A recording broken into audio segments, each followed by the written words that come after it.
In this segment, I would like to talk through this example of a causal model and some of the elements and what exactly is happening in the model. So this is an actual research model that was tested in a journal article, and the citation is given on the lower right corner. And these researchers were most interested in understanding the potential negative effects of abusive supervision. So they predicted that abusive supervision would lead to subordinates having reduced perceptions of interactional justice. And really what that means is just their perceptions of fairness and how they were treated. Were they treated with respect or not? Were they treated with dignity?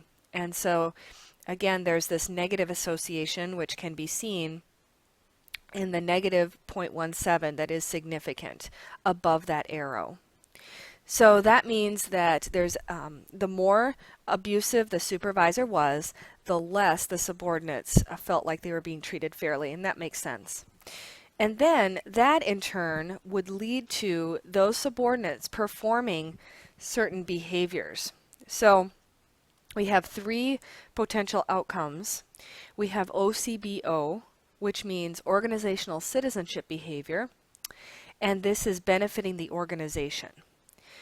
Now, OCB is defined as behaviors in the workplace that are not prescribed by your job description, but they're things that you do voluntarily because you want to do them. For example, staying after hours to help a colleague, defending the organization when someone critiques it from the outside. Those are the kind of behaviors that employers are looking for in their employees.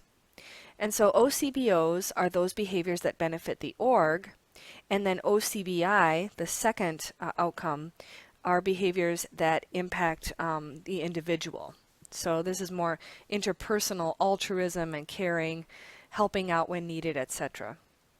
And then finally, the third outcome was organizational commitment, which is how much you're committed to the org, intend to stay, and value what the org values, and those kinds of things. So they predicted that, and they found that subordinates' perceptions of that justice and the way that they're treated, are they treated fairly, that would be positively related to these various behaviors that would be then demonstrated. So as you can see, every path is significant in their model, which doesn't always happen in our data. You may find this later in your 2YP.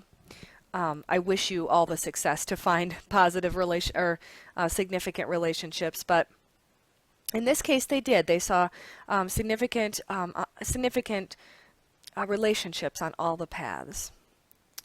So the first one, the interactional justice, is positively associated with OCBO, and that was 0.46. And that represents the standardized beta weight if we had a regression equation where we regressed OCBO on both interactional justice and abusive supervisor behavior as well. So that path is the unique, it's an index, I should say, of the unique variance accounted for in OCBO by the interactional justice when accounting for the abusive supervisor's behavior as well. OCBI has a 0.4 relationship, and that is the standardized beta again. And again, that's the index of the unique variance that justice contributes to OCBI. And same with org commitment. So we have, that's the way causal modeling works, is that any path that you see is the standardized beta weight, and that is controlling for any other predictors that were in the model previously, to the left, basically. So keep that in mind as we move forward, and we're going to go through an analysis soon where we're going to be testing a mediation, and hopefully these results will become much clearer, or these concepts will be much clearer as we move forward.